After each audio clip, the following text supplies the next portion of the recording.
The vast expanse of space stretched endlessly before the celestial dawn, its sleek hull gleaming under the distant starlight. High Admiral Daho maintained his usual stoic expression, but his eyes betrayed a hint of curiosity as he gazed at the blue planet displayed on the main view screen.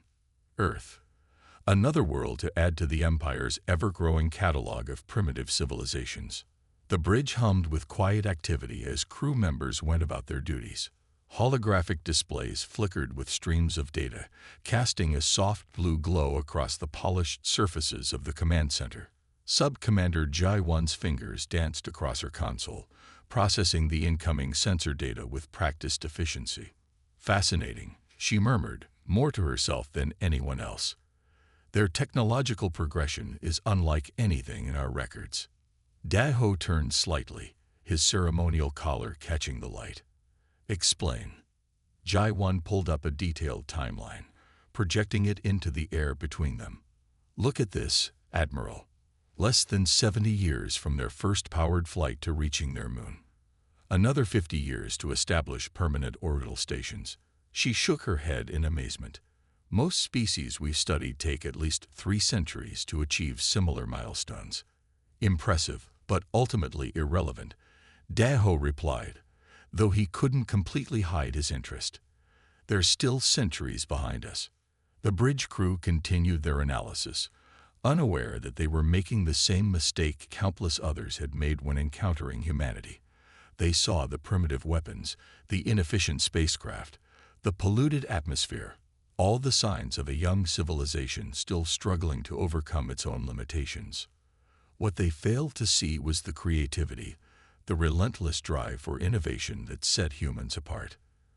Their sensors detected the nuclear weapons but missed the thousands of scientific papers published daily. They noted the military conflicts but overlooked the unprecedented cooperation in space exploration. Jai-1's frown deepened as she reviewed the military history files. Sir, I think you should see this. She forwarded a summary to his personal display. In just the past century, they've engaged in 2 global conflicts and countless regional wars. The scale of warfare they're capable of. All the more reason to maintain our distance. Daho interrupted. Let them exhaust themselves with their petty conflicts. Mark them as Category 3 and prepare to move on. But Jai-1 wasn't finished. That's not all, sir. Look at how quickly they adapt during wartime. Their technological advancement accelerates dramatically under pressure. And their strategies, they're completely unpredictable. Daho waved her concerns away. Every young species goes through a violent phase. They'll either destroy themselves or learn to live in peace. Either way, they're not our concern. As the celestial dawn prepared to jump to its next destination, a small, seemingly insignificant piece of human technology drifted past their starboard side. The Empire's sensors dismissed it as space debris, just another piece of primitive human engineering. They didn't realize that this particular satellite was different, a prototype equipped with experimental quantum sensors that had been quietly watching them. Deep within the satellite systems, a message was already being encoded and transmitted back to Earth. The signal was weak by Imperial standards, easy to overlook among the cosmic background radiation. But human engineers had become very good at detecting weak signals. In underground facilities across Earth, computers began processing the data. In secure conference rooms, military leaders and scientists gathered to discuss the implications. In secret laboratories, researchers began analyzing the faint energy signatures left by the Imperial ship's engines. The Empire thought they were observing humanity. They didn't realize that humanity had been watching them back, learning, preparing. They didn't know that their brief visit had just changed everything. That humans would now work together with a singular purpose, driven by the knowledge that they weren't alone in the universe. As the celestial dawn disappeared into hyperspace, Daho made a final note in his log. Primitive species encountered. No significant threat.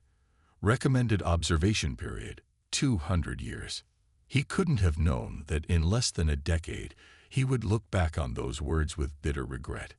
He couldn't have known that this brief encounter would mark the beginning of the Empire's greatest mistake, the day they underestimated humanity. The satellite continued its silent vigil, its quantum sensors recording every detail of the Imperial ship's departure. And on Earth, humanity began to prepare for a future that would shake the foundations of the galaxy. They knew something was coming, and for the first time in human history, every nation, every people would stand together. Not in fear, but in determination. The Empire thought they had found just another primitive species. Instead, they had awakened a sleeping giant, one that would change the course of galactic history forever. The Imperial Council chamber sparkled with the light of 1,000 stars, visible through its transparent dome. The massive circular room, designed to show off the Empire's power and reach, now felt strangely small as Grand Counselor Ta Min's hologram dominated its center. His usually composed face showed clear signs of strain. "Let me understand this correctly," Ta Min said, his voice echoing through the chamber. "Not only did they detect our presence years ago, but they've been monitoring our communications ever since."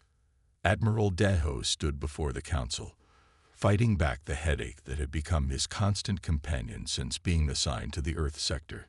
He'd spent countless hours reviewing the reports, each one more alarming than the last.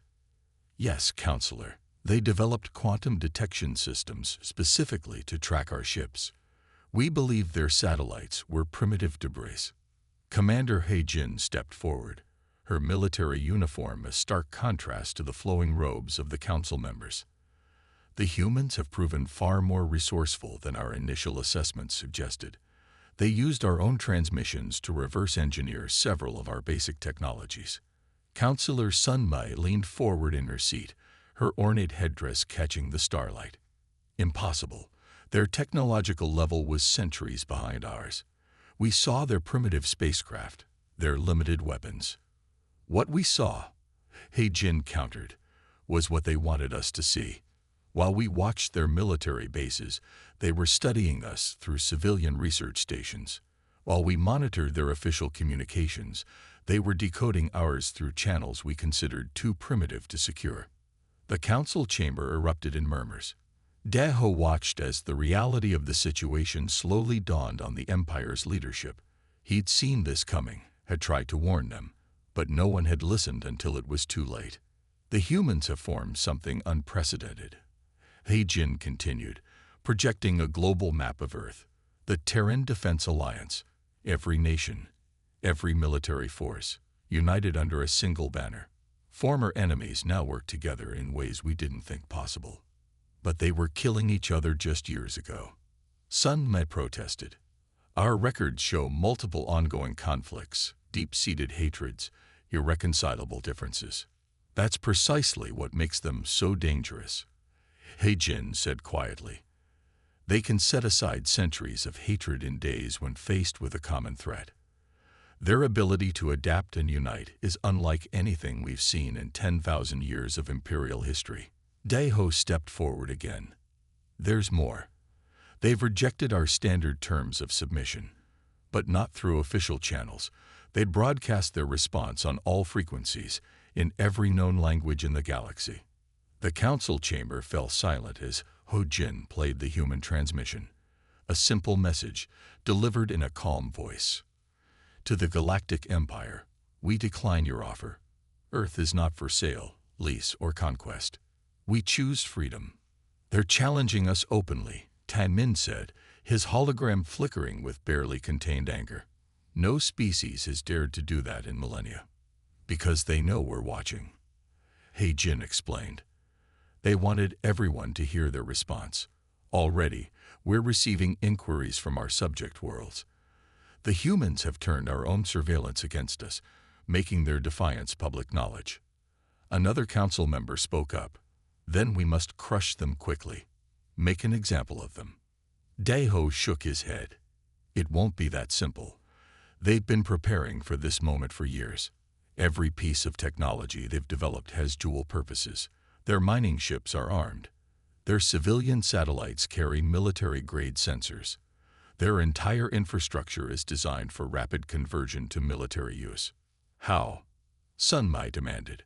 How did we miss this? What's the status of their main defensive line? He asked, already knowing he wouldn't like the answer. We can't find it, sir, Minji replied. They're using the moon's natural cave systems.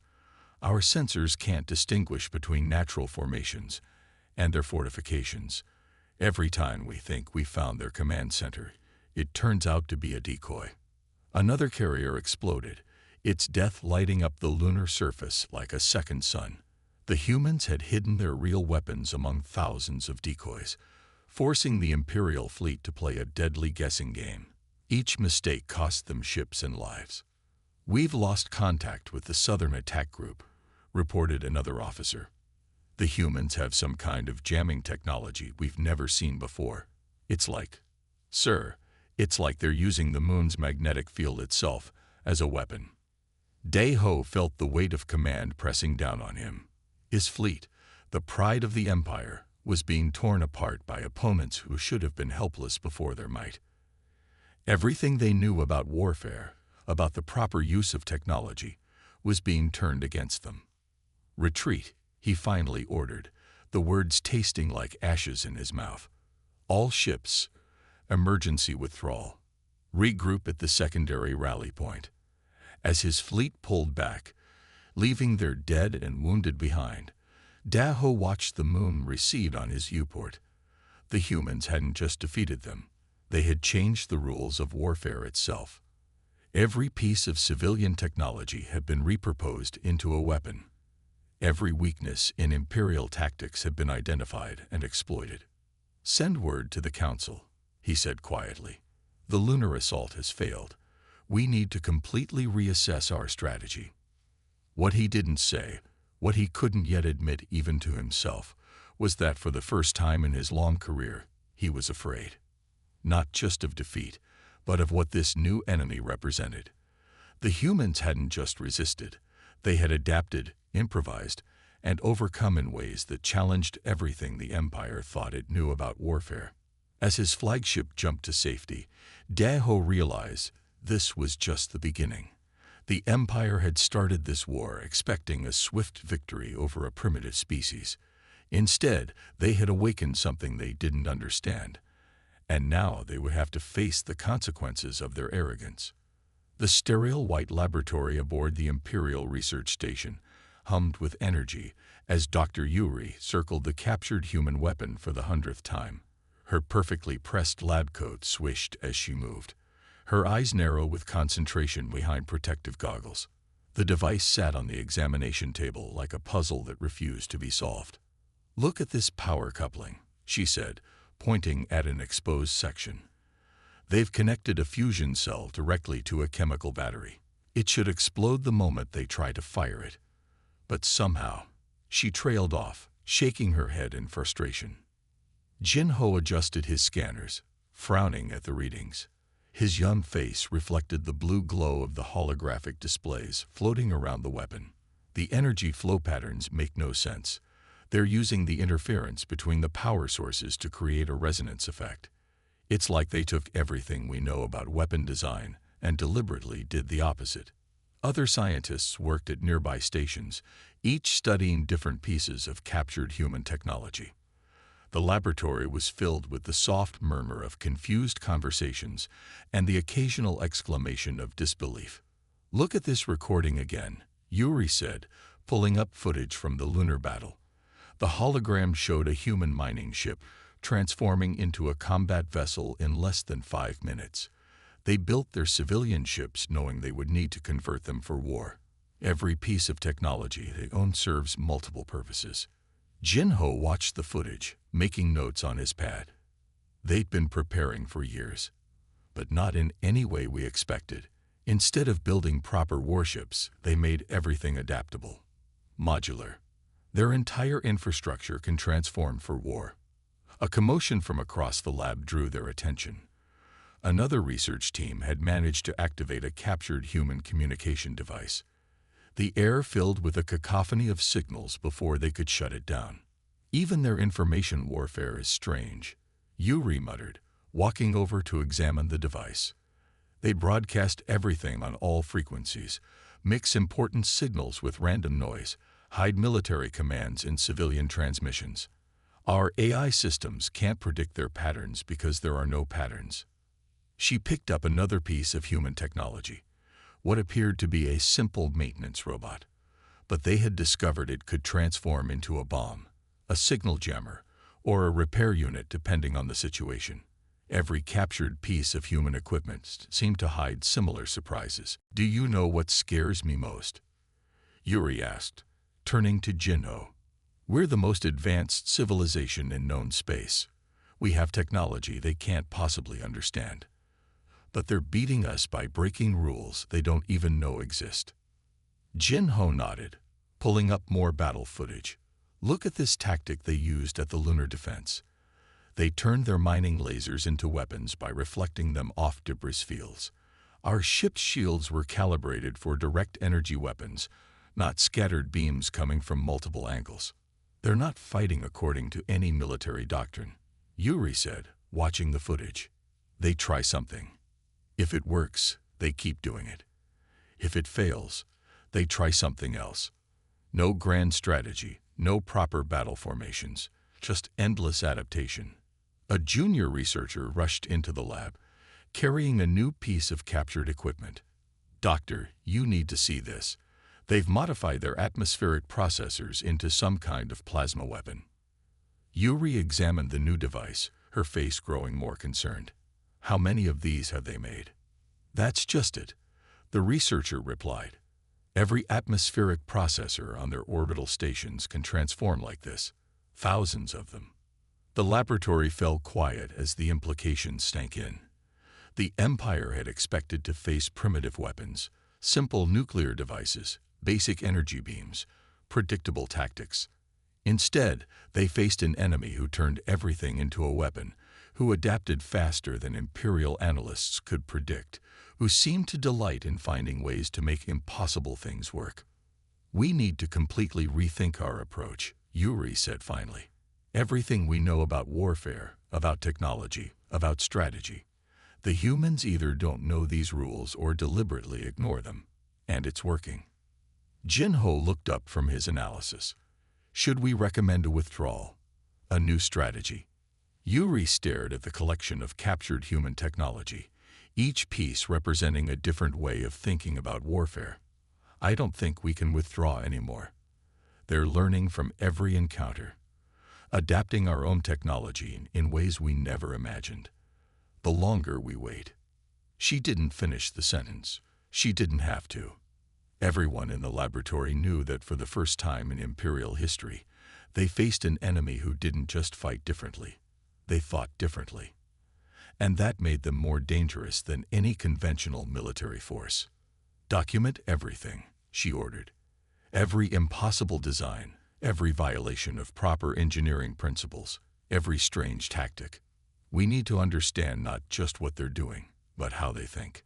But as she looked at the captured weapons again, Yuri wondered if they could ever truly understand an enemy who seemed to thrive on breaking every rule of warfare they had ever known. Daeho's flagship limped away from Mars, its once pristine hull scarred by human weapons.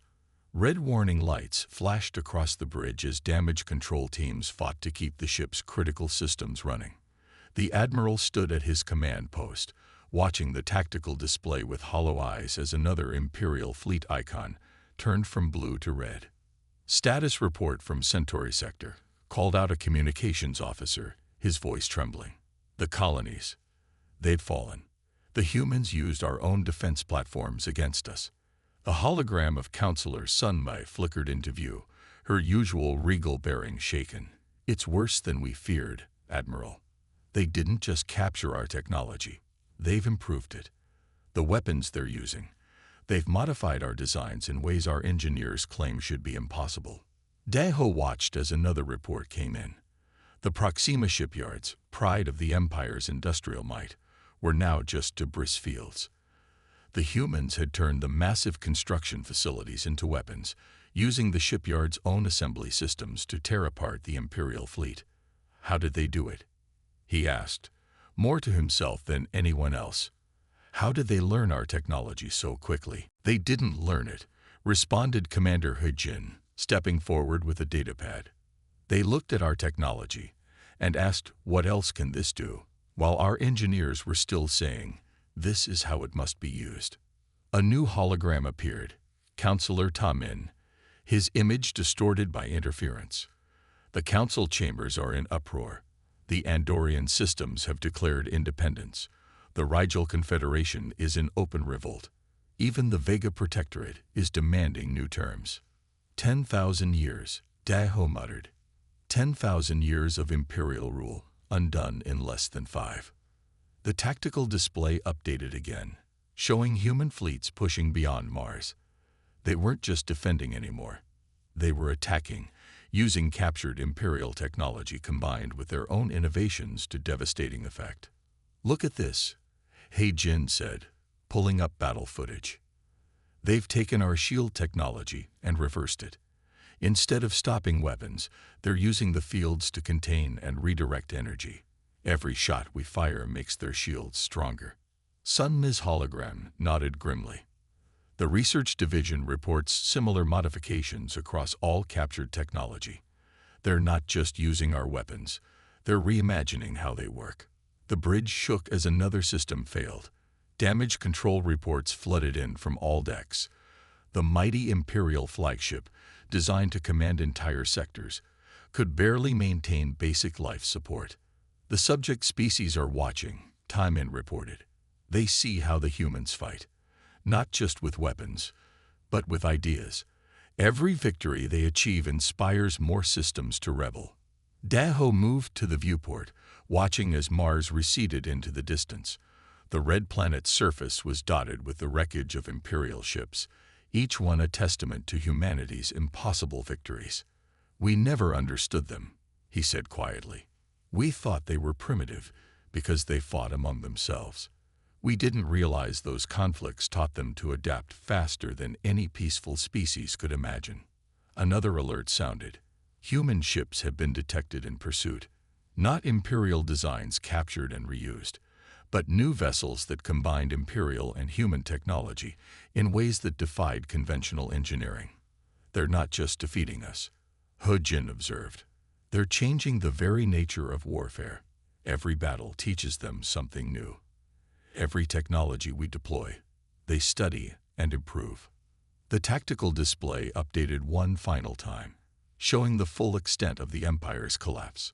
Sector after sector had fallen or declared independence. The mighty Imperial fleets, once thought invincible, were scattered and broken. "Send word to all remaining forces," Daho ordered, his voice heavy with resignation. "Full retreat to the core systems. We must protect what remains of the Empire." As the flagship prepared for its final jump to safety, Daho thought back to that first encounter with Earth. They had dismissed humans as primitive, violent, divided. They had never understood that those very traits would make humanity the most dangerous species they had ever encountered. "The Empire's greatest mistake," he said to his silent bridge crew, "wasn't challenging humanity. It was believing that our way was the only way, that our technology could only work as we designed it, that our strategies were the peak of military evolution." The stars stretched into lines as the flagship jumped away from yet another defeat. Behind them, humanity continued its advance, not just conquering Imperial space, but transforming it. Each victory brought new allies, new innovations, new ways of thinking about the universe itself. The Empire had ruled through order and consistency for 10,000 years. Humanity had shown the galaxy that adaptation and change were far more powerful forces, and now nothing would ever be the same again. The space station orbiting Venus gleamed like a jewel against the planet's clouded surface. Once an Imperial diplomatic outpost, it now served as neutral ground for what everyone knew would be the Empire's final surrender. The station's grand reception hall, designed to showcase Imperial power, instead highlighted how far the mighty had fallen. Daho walked slowly through the station's corridors, his once pristine admiral's uniform showing signs of wear. Behind him, what remained of the Imperial delegation followed in silence. Their faces showed the strain of recent months, the endless retreats, the collapse of their society, the shattering of everything they had believed unshakable. The vast expanse of space stretched endlessly before the celestial dawn, its sleek hull gleaming under the distant starlight. High Admiral Daho maintained his usual stoic expression, but his eyes betrayed a hint of curiosity as he gazed at the blue planet displayed on the main view screen. Earth.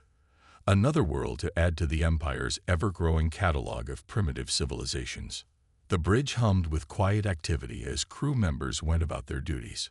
Holographic displays flickered with streams of data, casting a soft blue glow across the polished surfaces of the command center. Sub-Commander Jai-1's fingers danced across her console, processing the incoming sensor data with practiced efficiency. Fascinating, she murmured, more to herself than anyone else. Their technological progression is unlike anything in our records. Daho turned slightly, his ceremonial collar catching the light. Explain. Jai-1 pulled up a detailed timeline, projecting it into the air between them. Look at this, Admiral. Less than 70 years from their first powered flight to reaching their moon. Another 50 years to establish permanent orbital stations. She shook her head in amazement. Most species we've studied take at least 3 centuries to achieve similar milestones. Impressive, but ultimately irrelevant, Daho replied, though he couldn't completely hide his interest. They're still centuries behind us. The bridge crew continued their analysis, unaware that they were making the same mistake countless others had made when encountering humanity. They saw the primitive weapons, the inefficient spacecraft, the polluted atmosphere, all the signs of a young civilization still struggling to overcome its own limitations. What they failed to see was the creativity, the relentless drive for innovation that set humans apart. Their sensors detected the nuclear weapons but missed the thousands of scientific papers published daily. They noted the military conflicts but overlooked the unprecedented cooperation in space exploration. Jai-1's frown deepened as she reviewed the military history files. Sir, I think you should see this. She forwarded a summary to his personal display. In just the past century, they've engaged in 2 global conflicts and countless regional wars. The scale of warfare they're capable of. All the more reason to maintain our distance. Daho interrupted. Let them exhaust themselves with their petty conflicts. Mark them as Category 3 and prepare to move on. But Jai-1 wasn't finished. That's not all, sir. Look at how quickly they adapt during wartime. Their technological advancement accelerates dramatically under pressure. And their strategies, they're completely unpredictable. Daho waved her concerns away. Every young species goes through a violent phase. They'll either destroy themselves or learn to live in peace. Either way, they're not our concern. As the celestial dawn prepared to jump to its next destination, a small, seemingly insignificant piece of human technology drifted past their starboard side. The Empire's sensors dismissed it as space debris, just another piece of primitive human engineering. They didn't realize that this particular satellite was different, a prototype equipped with experimental quantum sensors that had been quietly watching them. Deep within the satellite's systems, a message was already being encoded and transmitted back to Earth. The signal was weak by Imperial standards, easy to overlook among the cosmic background radiation. But human engineers had become very good at detecting weak signals. In underground facilities across Earth, computers began processing the data. In secure conference rooms, military leaders and scientists gathered to discuss the implications. In secret laboratories, researchers began analyzing the faint energy signatures left by the Imperial ship's engines. The Empire thought they were observing humanity. They didn't realize that humanity had been watching them back, learning, preparing. They didn't know that their brief visit had just changed everything. That humans would now work together with a singular purpose, driven by the knowledge that they weren't alone in the universe. As the celestial dawn disappeared into hyperspace, Daho made a final note in his log. Primitive species encountered. No significant threat. Recommended observation period, 200 years. He couldn't have known that in less than a decade, he would look back on those words with bitter regret. He couldn't have known that this brief encounter would mark the beginning of the Empire's greatest mistake, the day they underestimated humanity. The human delegation waited in the main conference chamber. Their leader, a woman named Sarah Chen, stood calmly at the head of their table.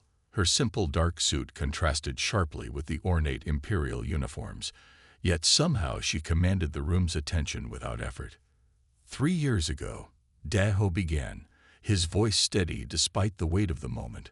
We came to your world believing we had found another primitive species to guide into our empire. We saw your wars, your divisions, your seemingly chaotic development of technology.